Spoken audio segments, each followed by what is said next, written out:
Pada episode kali ini, kita akan membahas salah satu proses demokrasi yang paling dekat dengan kita semua, pemilihan kepala daerah, atau biasa disebut pilkada.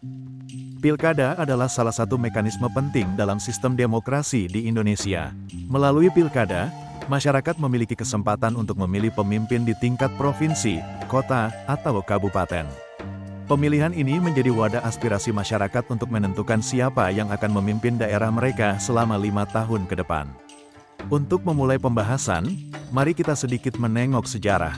Sistem pemilihan kepala daerah di Indonesia telah mengalami berbagai perubahan sejak zaman kemerdekaan.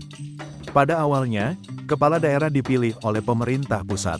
Namun, setelah era reformasi, tepatnya pada tahun 2005, pemilihan kepala daerah dilakukan secara langsung oleh masyarakat.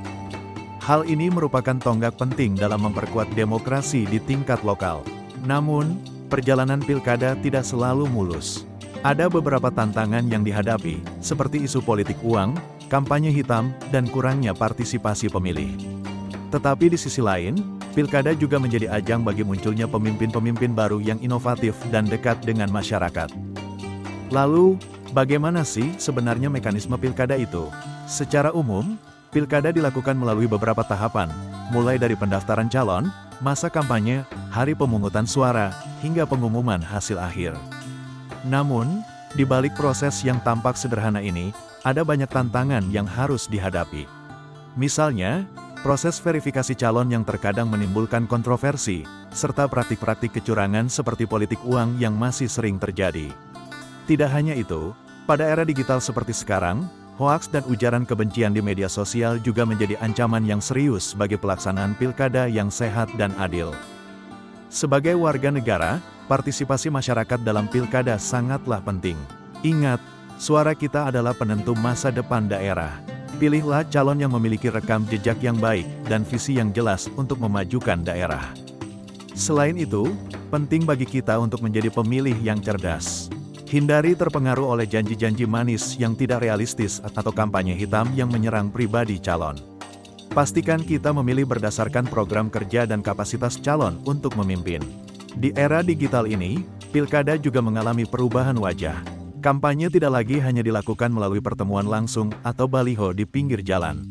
Kini, kampanye digital seperti media sosial menjadi panggung utama bagi para calon kepala daerah untuk menyampaikan visi dan misinya. Namun, di balik peluang tersebut, ada juga tantangan yang harus diwaspadai, seperti penyebaran hoaks dan kampanye hitam yang bisa memecah belah masyarakat. Oleh karena itu, sebagai pemilih, kita harus bijak dalam menyaring informasi dan tidak mudah terpancing oleh provokasi. Tahun 2024 ini kita tentu berharap pilkada dapat berjalan lebih baik, lebih bersih, dan lebih adil. Kita butuh pemimpin-pemimpin daerah yang memiliki integritas, kapabilitas, dan komitmen untuk membangun daerahnya. Pemimpin yang tidak hanya pandai berbicara, tetapi juga mampu merealisasikan janji-janji kampanyenya.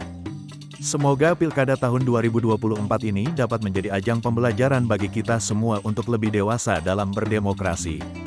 Mari kita jaga persatuan, meski berbeda pilihan, karena pada akhirnya yang kita perjuangkan adalah kemajuan daerah dan kesejahteraan masyarakat.